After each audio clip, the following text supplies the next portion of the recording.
할렐루야. 오늘도 웨이메이커 교회 주일 예배 동참하신 여러분들을 환영하고 축복합니다. 예배를 통해서 하늘의 큰 위로와 소망을 얻고 또 한 주간을 살아갈 수 있는 능력을 회복하는 귀한 시간 될 수 있게 되기를 축복합니다. 오늘 이사야 43장의 말씀을 통해서 은혜를 나누기를 원합니다. 쇼펜하우라고 하는 철학자가 공원에 앉아서 골똘하게 생각을 하고 있었습니다. 그런데 오래 생각하다가 공원 문 닫을 시간을 지나서 그냥 혼자 거기에 머물러 있으니까 공원을 지키는 사람이 찾아와서 묻기를, 당신은 누구시오? 여기서 무엇을 하십니까? 이렇게 질문을 하니까, 예, 그것이 바로 내가 알고 싶은 질문입니다. 그것 때문에 내가 지금 골똘하게 생각을 하고 있습니다. 우리 인생도 내가 누구인가를 알 때 우리가 무엇을 위해서 살아갈지도 알게 되고 어떤 사명을 감당할 수 있는 그런 이유도 발견하게 되는 것입니다. 내가 누구입니까? 내가 목사라는 것을 알고 있을 때 백성들을 또 성도들을 하나님의 나라에 인도할 수 있는 그런 사명을 가진 자구나. 그러니까 그 일을 위해서 나의 삶을 드려야 되는구나. 또 내가 직장인 CEO라고 하면 내가 CEO이기 때문에 이 회사를 살려야 되고 이 회사에 있는 직원들이 실직하는 일이 없게 되도록 내가 마음을 다해서 회사를 관리해야 되겠구나 하는 그런 이유를 발견하게 되는 것이지요. 내가 누군가 아는 것이 참으로 중요합니다. 그래서 세상 사람들은 끊임없이 내가 누구인가라고 하는 수많은 철학자들이 답을 찾아보고 또 연구를 해보고 뭐, 묵상을 해보고 그렇게 하지만 사실은 내가 누구인가는 우리 스스로 생각해서는 알 수가 없는 것입니다. 그래서 기독교 강요를 적었던 칼빈은 우리가 누구인가를 알기 위해서는 하나님이 누구이신가를 알기 전에는 우리가 누구인가를 알지 못한다. 하나님을 알기 전에는 내가 누구인가를 알지 못한다라고 말하고 있습니다. 우리는 피조물이기 때문에 우리를 만드신 그 조물주, 창조자, 우리를 조성하신 분이 누구인가 하는 것을 알지 못하고는 내가 누구인가를 알 수가 없는 것입니다. 그래서 우리가 아무리 철학적으로 연구를 하고 내가 누구인가, 인생은 무엇인가 아무리 찾아보아도 우리는 답을 얻을 수가 없는 것입니다. 그래서 뭐 유행가, 옛날 유행가 가사에 있는 것처럼 인생은 그저 나그네 길, 어디서 왔다가 어디로 가는 것인가, 그냥 바람에 구름에 흘러가는 그냥 목적도 없이 흘러가는 인생일 뿐이다 라고 하는 이런 염세적인 노래를 부를 수밖에 없게 되는 것이지요. 오히려 내가 누구인가를 알게 되면 염세적으로 밖에 될 수가 없고, 오히려 이 문제를 찾지 않아 그냥 주어진 일만 하다 보면 그래도 그나마 좀 적극적인 삶을 살아가는 것이 인생이 아니겠는가 하는 생각을 해보게 됩니다. 저도 젊을 때 또 어릴 때 막 사춘기를 지나가면서 내 인생은 무엇인가, 내가 어디서 와서 어디로 가는가 하는 그런 고민을 해보는 시간도 있기는 했습니다.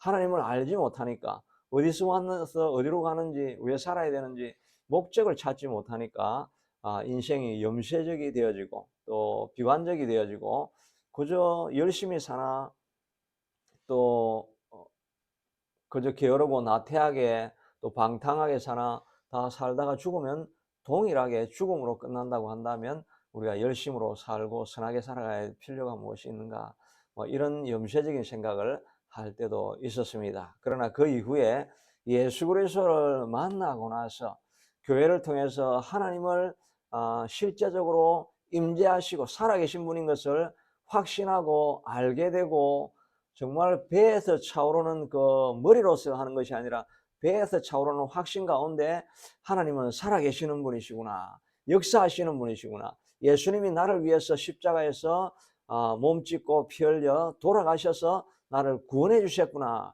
이 약속이 너무나 확고하게 제게 들어오기 시작하니까 인생에 선명한 목적이 생기는 것입니다. 나는 내가 주인이 아니라 하나님이 나를 창조하셨고 하나님이 나를 뜻을 따라서 목적을 따라서 만들어 주시고 인도해 가시고 있다라고 생각을 하게 되니까 이 목적을 위해서 내 인생을 걸고 살아야 되겠다라고 하는 생각을 하니까 사람이 얼마나 적극적이 되어지고 창조적이 되어지고 진취적이 되어지면서 문제를 극복하며 살아나오게 되는지를 되는 그런 과정을 지나온 것입니다. 정말 내가 누군가를 알기 위해서 하나님을 만나는 것보다 더 대단하고 놀라운 일은 없는 것이죠.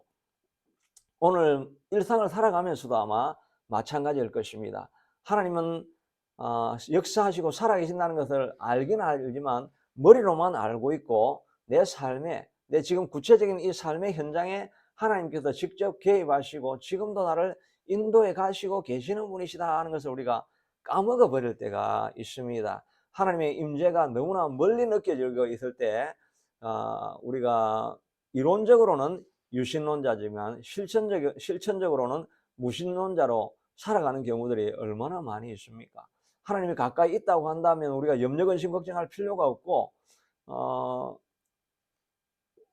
여전히 선명한 목적을 향해서 고난이 와도 달려갈 수가 있는데 우리 하나님의 임재를 자꾸 놓쳐버리다 보면 마음 머리로는 하나님이 계신다고 알지만 실천적으로 살아갈 때는 하나님이 없이 무신론자와 마찬가지로 살아가는 경우들이 우리가 너무나 많이 있지요. 그러니까 우리가 하루하루를 선명한 비전을 가지고 목적을 의식을 가지고 진취적이고 창조적으로 나아가기 위해서는 매일매일 그날 새롭게 다가오시는 하나님을 만나는 것이 얼마나 중요한지 모르는 것입니다. 오늘 이 예배를 통해서 하나님을 만남으로 말미암아 하나님의 임재와 하나님이 내게 들려주시는 음성, 하나님이 내게 말씀하시는구나 하는 것을 들을 때 하나님의 임재를 경험하게 될 때 내 인생이 오늘 하루는 이렇게 살아야 되겠구나라고 선명한 목표의식을 가지고 살아가게 될 때 우리가 좀 더 진취적으로 살아가게 되어지고 적극적이 되어지고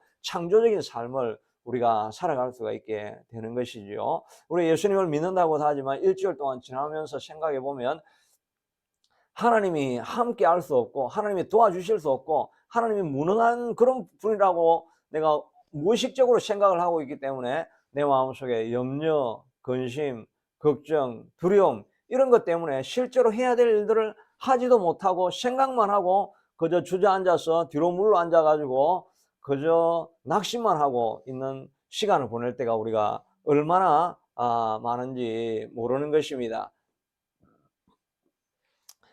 그러므로 우리는 하나님이 살아계신 것도 우리의 창조주이신 것도 알아야 될 뿐만 아니라 또 하나님께서 날마다 우리와 함께 하시고 우리를 인도해 가시고 계시는 분이라 하는 것을 매일매일 실제로 그분의 임재를 느끼고 살아가는 것이 너무나 중요하지요. 그래서 우리가 계속 앞으로 달려가기 위해서는 기도하는 시간, 예배하는 시간, 말씀 보는 시간, 이 시간을 우리가 잠깐 멈추어 서서 이 시간을 가지고 앞으로 달려가는 것이 정말 중요하죠. 이런 하나님이 주시는 분명한 선명한 음성이 없이 달려가게 되면 끊임없이 달려갔지만 가서 보면 잘못된 길로 갔다고 한다면 간 만큼 오히려 손해를 보게 되는 거죠. 다시 돌아와서 가야 되기 때문인 것입니다.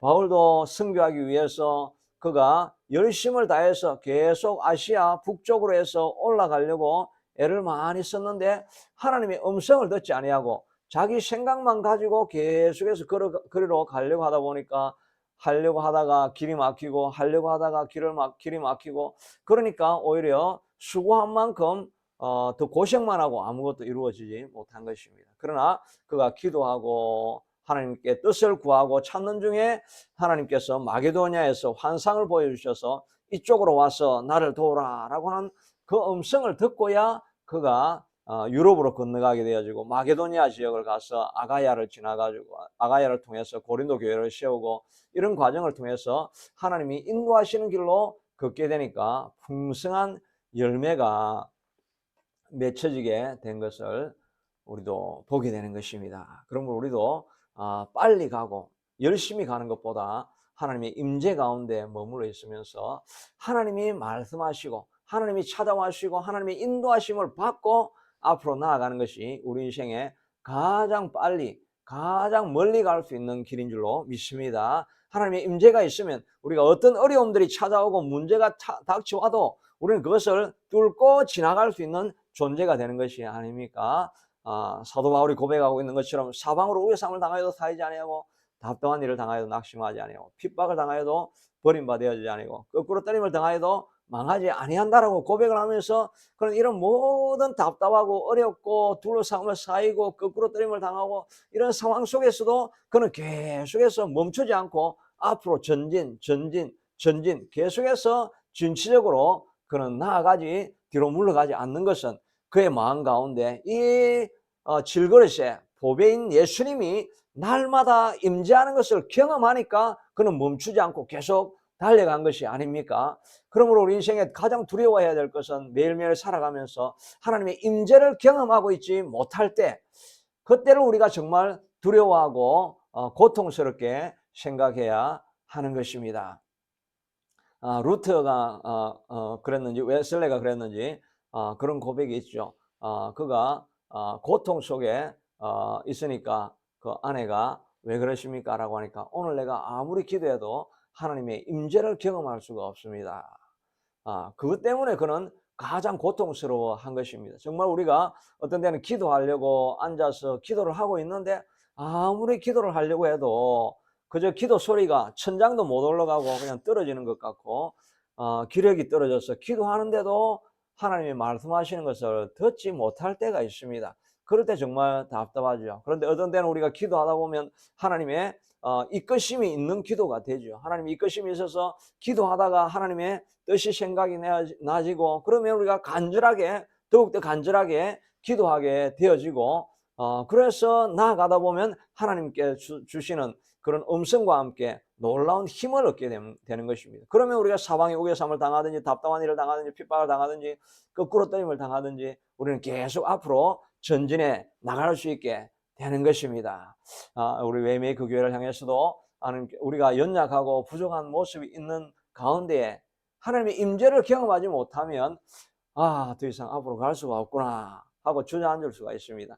그런데 이 문제를 가지고 하나님 앞에 간절히 기도할 때 하나님께서 하나님의 임재를 보여주시고 하나님이 함께 하신다고 하는 약속을 보여주면 그래도 우리는 계속해서 걸어갈 수 있겠구나 라고 하는 확신을 가지고 앞으로 가게 되는 것이 아니겠습니까?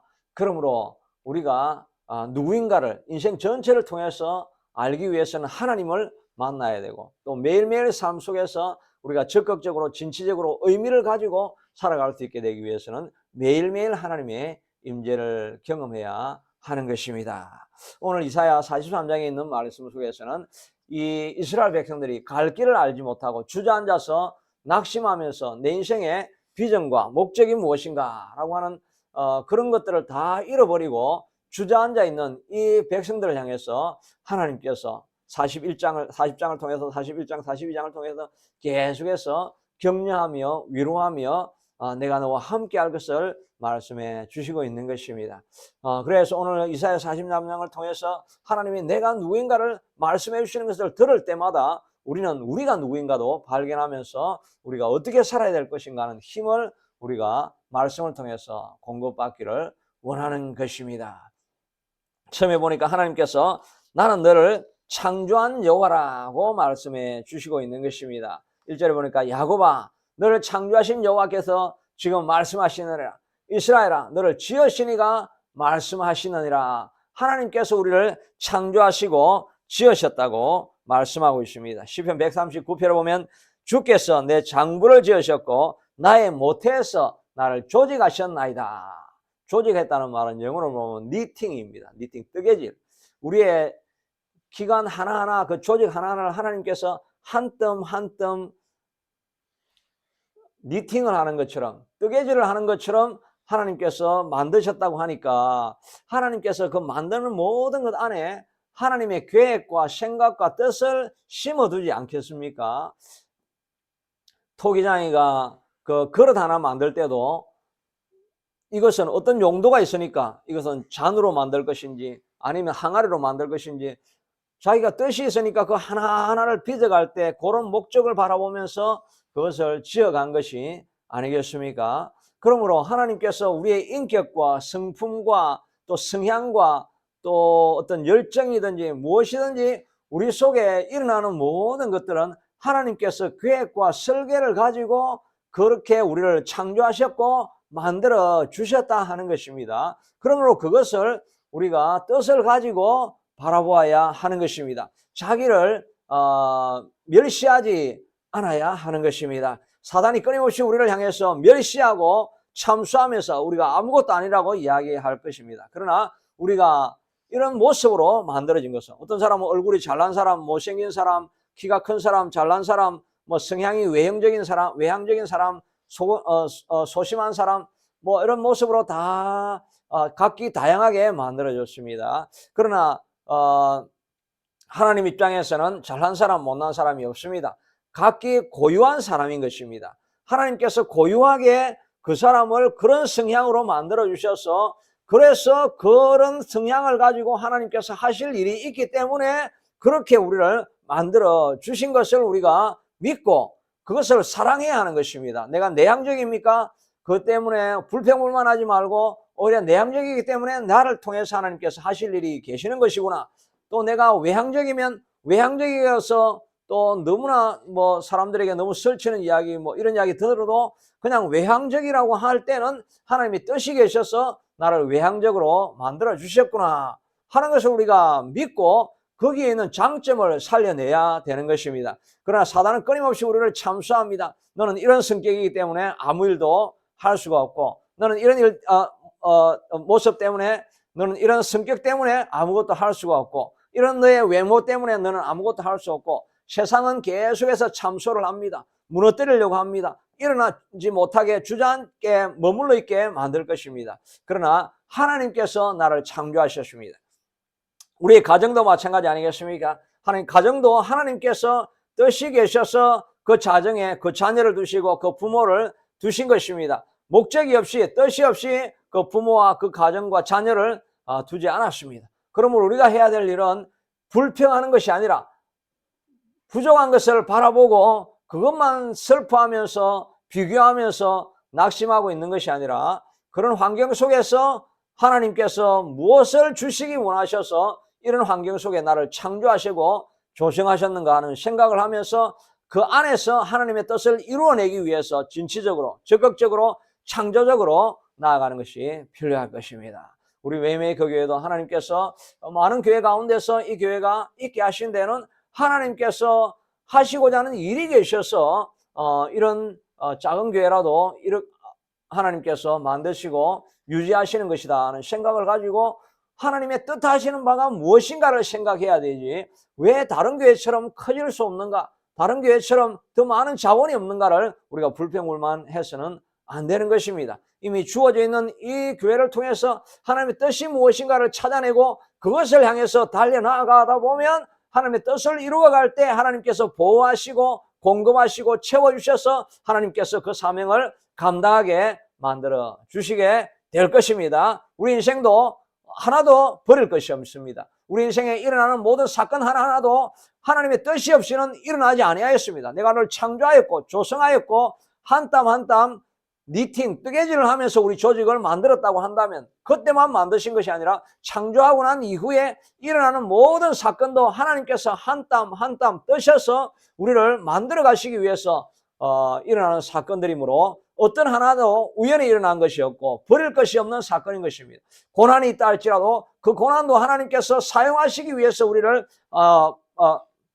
만들어 주시는 것이 아니겠습니까? 만나게 된 사건이 아니겠습니까? 그러므로 우리가 해야 될 일은 주어진 환경 속에서 주어진 이런 새로운 사건들을 만날 때마다 주저앉아서 왜 내게만 이런 사건이 일어났는가라고 하면서 불만하고 원망하고 비교하고 이렇게 자기 연민에 빠져 있는 것이 아니라 하나님께서 뜻이 계셨으므로 이 사건이 일어난 것이므로 우리는 앞으로 전진한다. 이 일을 통해서 우리가 환난을 당할수록 어려움이 있을수록 우리는 더 많이 기도하고 더 많이 간구하고 더 하나님께 가까이 나아가서 하나님의 뜻을 이런 환경 속에서 이루어내야 되리라. 이런 목적의식을 가지고 살아가야 할 것입니다. 그러므로 하나님이 우리를 창조하셨고 우리를 만드셨고 조성하셨고 우리를 뜨개질하셨고 만들었다는 그것을 알 때 내가 오늘 내게 주어진 사건을 어떻게 해석해야 할 것인지를 우리가 발견하게 되는 것입니다. 또 하나님께서 이 이스라엘 백성들에게 반복적으로 말씀하고 있는 말씀은 두려워하지 말라는 말씀 아닙니까? 1절에 보니까 너를 지으시니가 말씀하시느라 너는 두려워하지 말라라고 말씀하셨고 5절 이후에도 보니까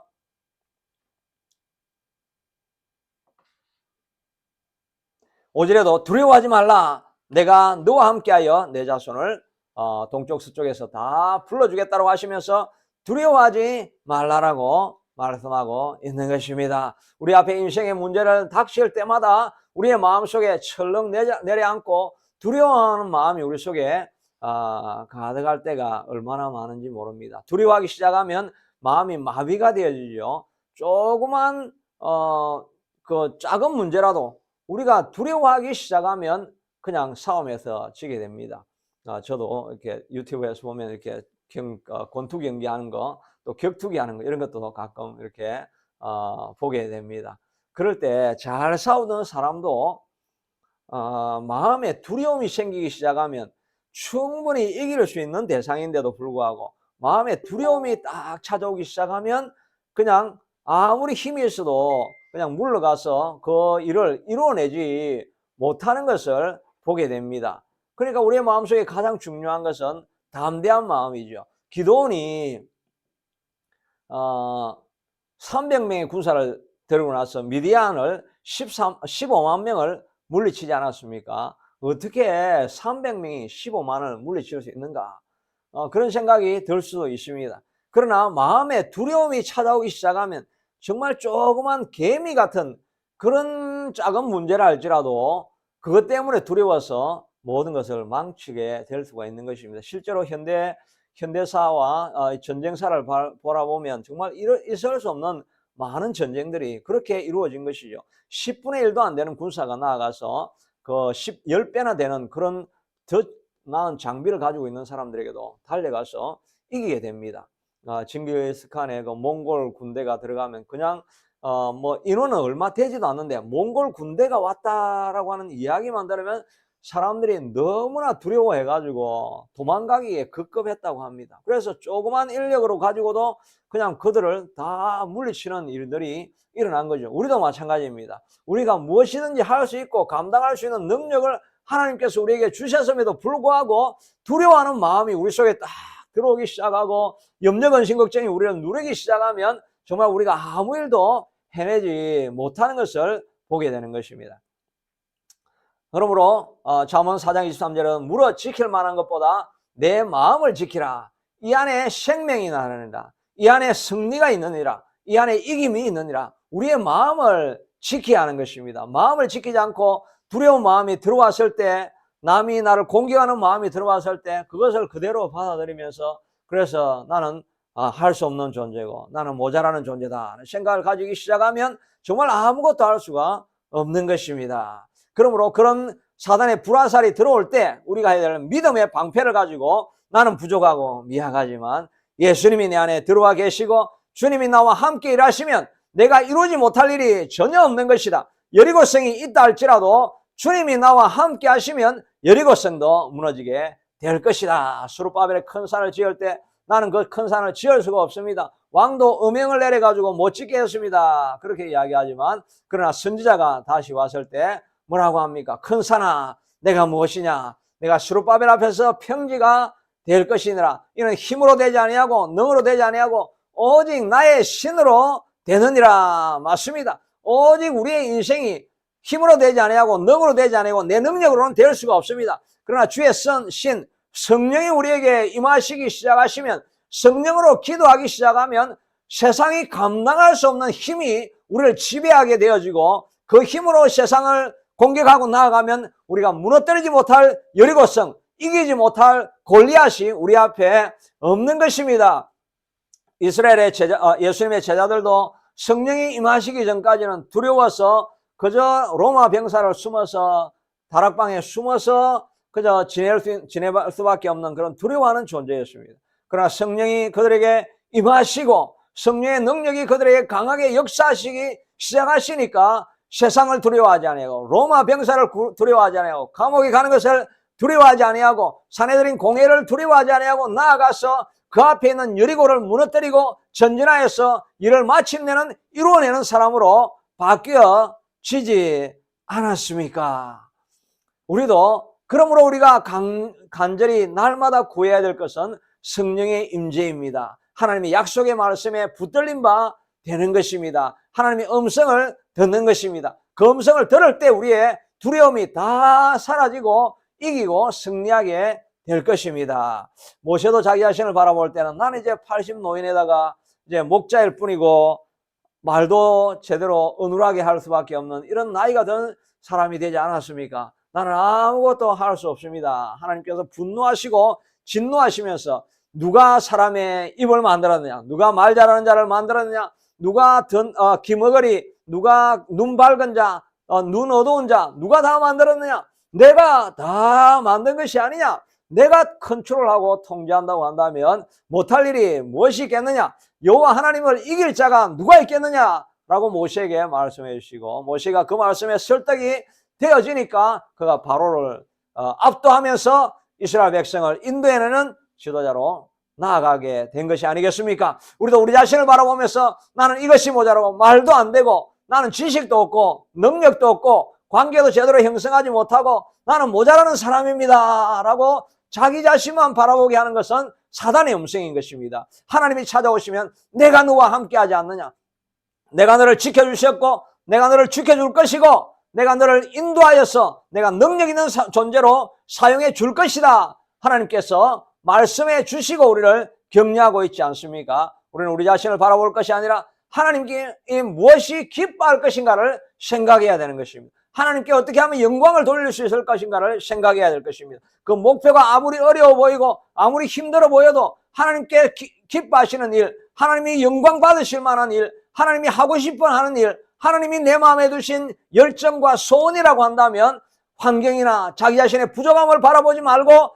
앞으로 나아갈 수 있게 되기를 바라는 것입니다. 그것이 오늘 이사야 43장을 통해서 하나님께서 우리에게 들려주시고 싶은 말씀인 것입니다. 왜 너 자신을 바라보느냐? 너는 내게 보배롭고 존귀한 조라고 말씀해 주시고 있습니다. 4절에 보니까 너가 내 눈에 보배롭고 존귀하며 내가 너를 사랑하였은즉 내가 내 대신 사람들을 내어주며 백성들이 너의 생명을 대신하리라. 너는 내게 보배롭고 존귀한 존재이기 때문에 내가 다른 백성을 죽였으라도 다른 나라를 죽였으라도 내가 너를 세울 것이라고 하나님께서 약속해 주시고 있는 존귀한 존재가 우리가 아니겠습니까? 그러므로 우리는 부족하지만 하나님의 능력을 주시면 하나님의 주시는 힘으로 우리는 무엇이든지 이루어갈 수 있는 존재라는 그것을 우리가 날마다 자신에게 격려하고 우리의 마음으로 붙들어야 할 것입니다. 여호수아도 모세가 죽고 나서 이 백성을 어떻게 인도합니까? 여리고성을 어떻게 무너뜨립니까? 이 가나안 땅, 요새화된 땅을 어떻게 점령할 수 있습니까? 나는 할 수 없습니다라고 하는 낙심스러운 마음이 그의 마음에 가득했을 것입니다. 그러나 하나님께서 찾아오셔서 말씀하시기를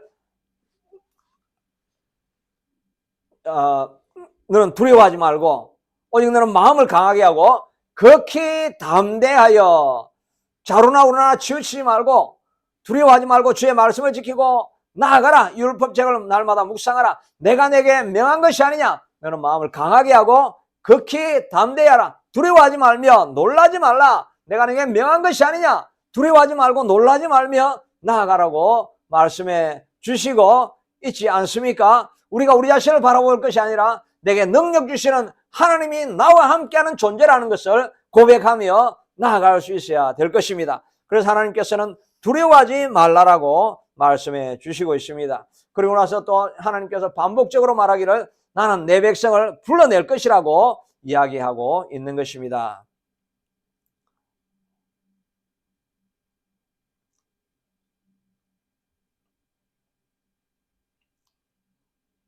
예, 5절에 보니까 두려워 말라. 내가 너와 함께하며 내 자손을 동쪽에서부터 오게 하며 서쪽에서부터 너를 모을 것이며 내가 북쪽에 이르기를 내놓으라 남쪽에 이르기를 가두어 두지 말라 내 아들들을 먼 곳에서 이끌며 내 딸들을 땅끝에서 오게 하여서 내 이름으로 불려지는 모든 자가 내 영광을 위하여 창조한 자를 오게 하라.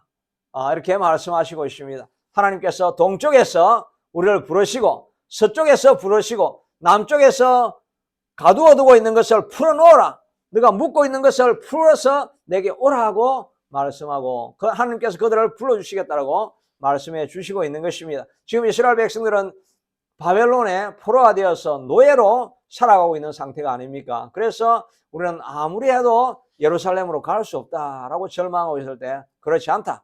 내가 온 천하 만국을 지은 존재가 아니냐?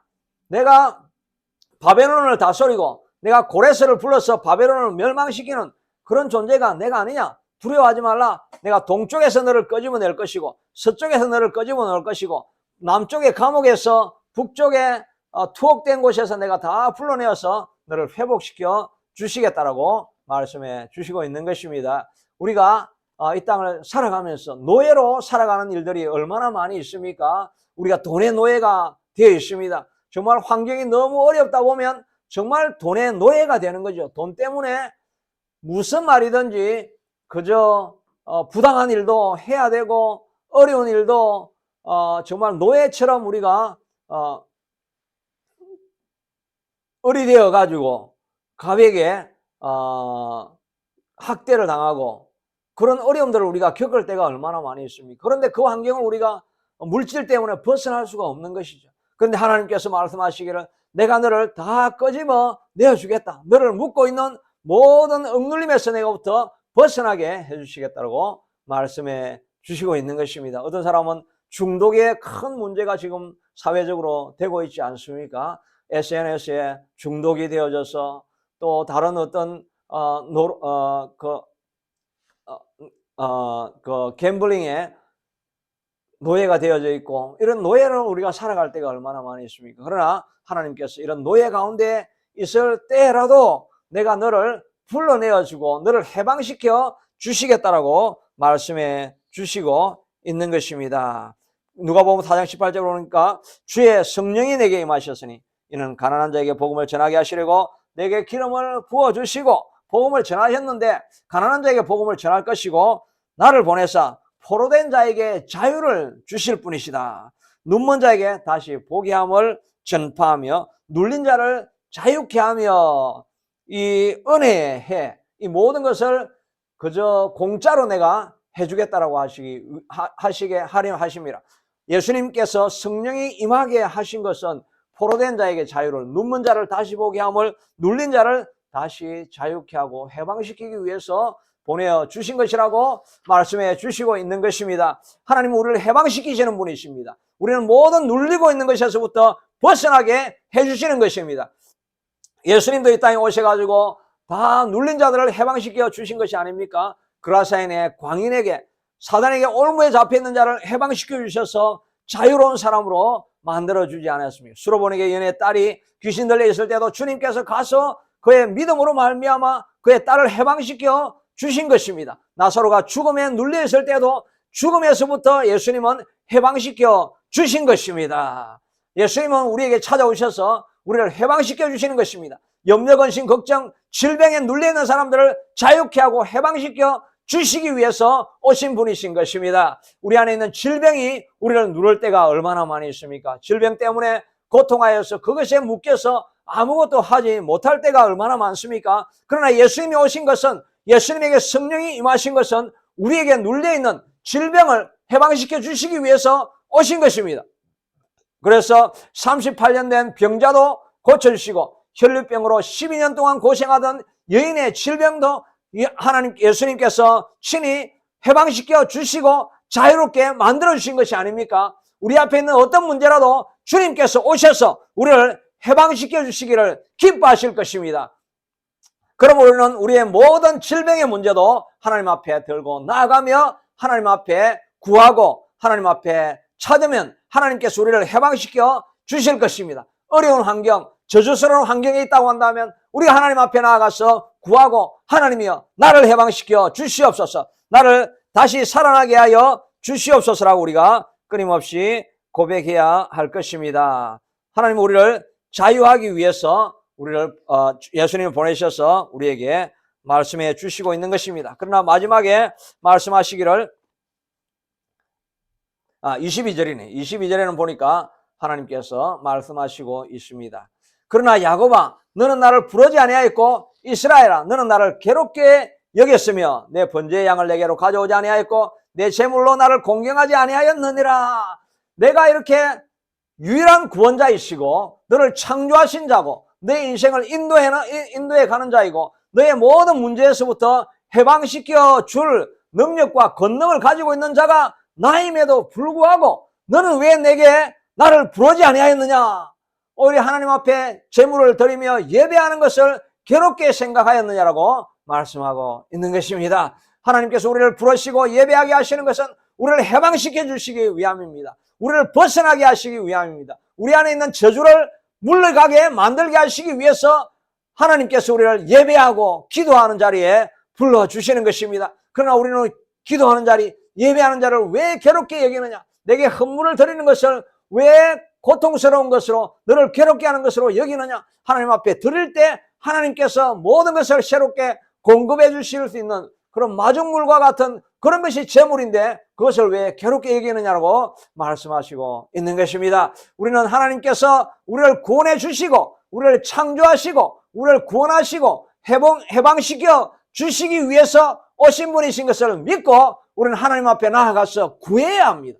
하나님 앞에서 기억나게 해야 합니다. 하나님께서 나를 불러주시고 구원하신 것은 나로 말미암아 하나님 영광받기 위함이 아니십니까? 하나님께서 우리를 이런 저주스러운 자리에 두게 하신다고 한다면 하나님께 어떻게 영광이 되겠습니까? 이렇게 하나님 앞에 기억나게 하는 사람이라고 말씀하고 있는 것입니다. 우리는 하나님께서 기억하실 수 있도록 하나님 저를 불러주셨지 않습니까? 하나님의 영광을 위해서 부르셨지 않았습니까? 나의 모든 구속에서부터 나의 모든 저주에서부터 나의 모든 눌림에서부터 나의 모든 질병에서부터 나의 모든 가난에서부터 나의 모든 가정의 환난에서부터 하나님 벗어나게 축복해 주시옵소서라고 하나님 앞에 기도하고 나아오기를 하나님이 원하시는 것입니다. 야곱아 왜 너는 나를 부르지 아니하였느냐?